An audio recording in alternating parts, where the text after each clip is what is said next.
Hello and welcome to the Berserk Gods from the Machine Master Mode Talkthrough videos. My name is Tsuni, and in this video we will go over Aivela&Esne. Aivela&Esne unfortunately is my least favorite boss in this whole instance. So this will be over pretty quickly, mostly because there are no real differences to hard mode. So I'm just gonna let it roll and explain the little differences there are. Starting out with phase 1, if you want to call it that, you have to DPS down the codices at the same time, pretty much to 40%. Then they get a shield, and you can actually attack the Nexus in the middle, and the Nexus will start shooting lasers. And with that laser, you can actually kill the codices. If one codex reaches 100% life again, then the Nexus in the middle will stop shooting lasers and you have to do it all over again. Someone should mark the codices that get triggered first, so you kill them first, so you have a longer phase. And that's what we're doing here. We marked 2 and now we just kill another one, and it's pretty much... You always have to do it twice, right? So if you do 4 codices per phase, it's totally okay. And once only a few codices remain, you should start picking up the items, because once all codices are dead, the Nexus does this blue and red laser thing that normally only the glares do in hard mode. But the Nexus will vanish after one set of lasers, so no need to worry about it. Given that there are no mechanical differences from hard mode to master mode, I will talk a little bit about our setup. We use 2 assassin tanks. Just a little fun fact here: never try to click the boss when the dark side grows stronger in the middle of your screen. Not a good idea.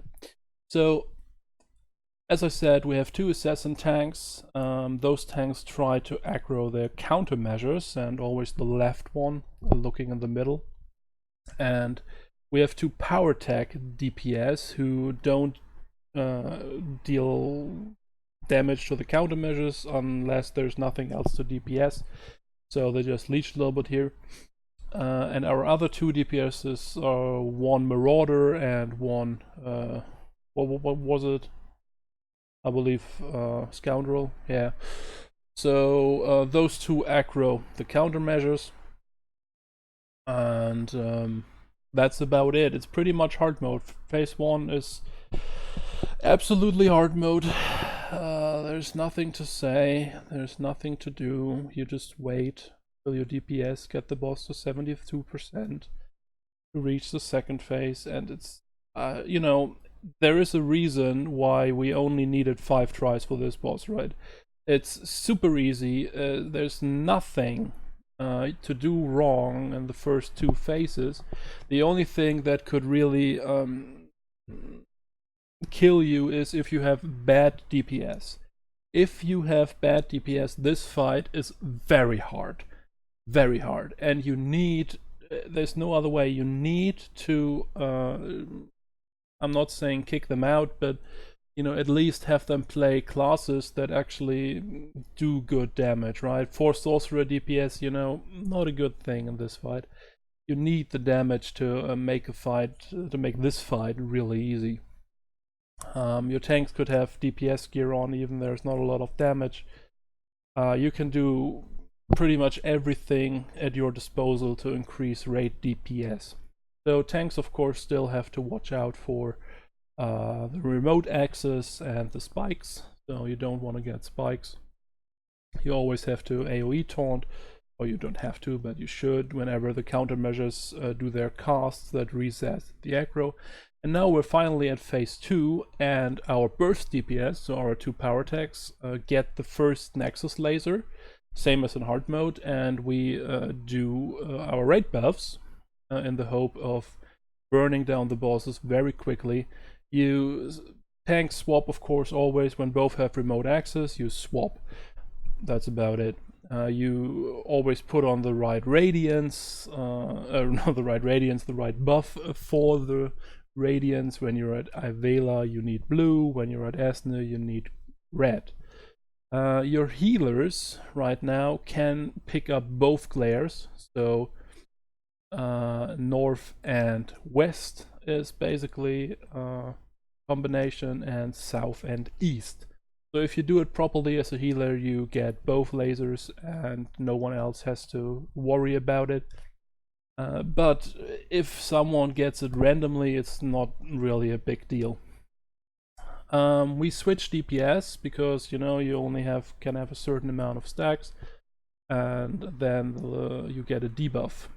But fortunately, we only needed to switch once on one side and twice on the other.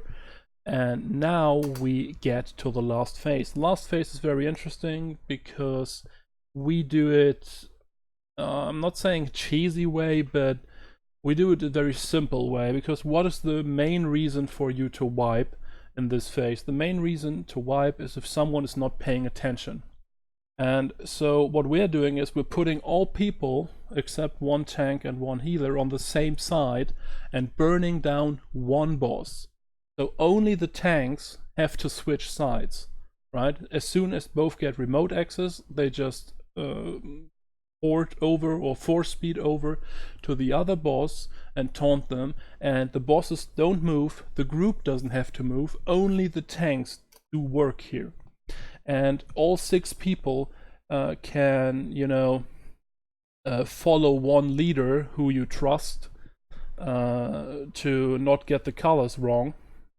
And that's about it. That's, in my opinion, it's the easiest strategy. It's not the best DPS strategy, it's not the fastest strategy, don't get me wrong, but it's the easiest strategy because no one actually has to pay a lot of attention. So again, we're just burning it down, and it's the same mechanic as in hard mode, right? You need to kill the Nexus once the boss reaches like 10-11%. And then someone needs to pick up the item and use the cost. And the tanks actually have a harder time here because you need to switch before the lasers. And the second switch is the hardest, but after that you're pretty much done. And from that point on, only gets easier. What you see now is that I'm slacking a bit when it comes down to countermeasures. As I said, it's the 5th try, so by no means I'm playing perfectly. But Aivela is now close to 7%.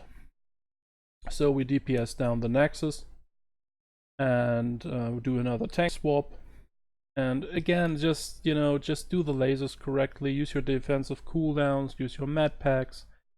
And everything will be good, right? There's nothing here tremendously different from hard mode. It's pretty much hard mode with higher numbers. So don't flip out. And as soon as one is dead, we only have one boss remaining, so she deals more damage. So of course what I'm doing is I'm using my defensive cooldowns. The voids that begin now, you can just carry outside, right? So you have all the room, so there's nothing to worry about. And the laser patterns are a bit differently, but still you only need to switch your color twice. And if you run to the correct side at the beginning. Here we do a tank swap because I don't have any defensive cooldowns left, and the other tank has all of them. So pretty easily, and I aggro the countermeasures again.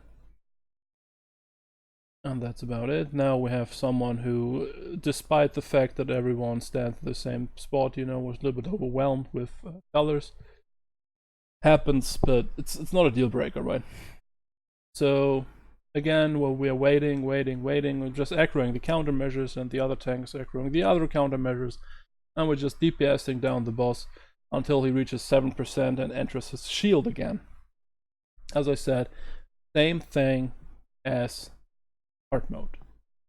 No differences. Lasers are a bit different, but that's about it. And again, he takes a hit. I don't know what he's doing there, to be honest. A little bit mad, maybe. So we have voids again, just, use a defensive cooldown or nothing at all like I did, because I was a little bit tired, I believe. But yeah, I just tanked the boss. I know my deflection is up in 10 seconds, so I'm using force speed, I'm using a few other cooldowns. I should have used defensive adrenal here, but you know, whatever.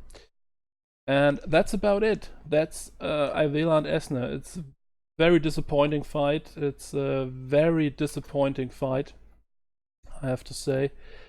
Not a lot of differences to hard mode. Really not. The thing you need, and what I can't stress enough, is that you need good DPS. This is a pure DPS check. Tithe was a lot of things, but no DPS check. And this boss really is. So if you're struggling with it, try out other DPS, try out different classes. And I'm very looking forward now to Nahud, and I hope we can kill him very soon. Until then, have a nice day.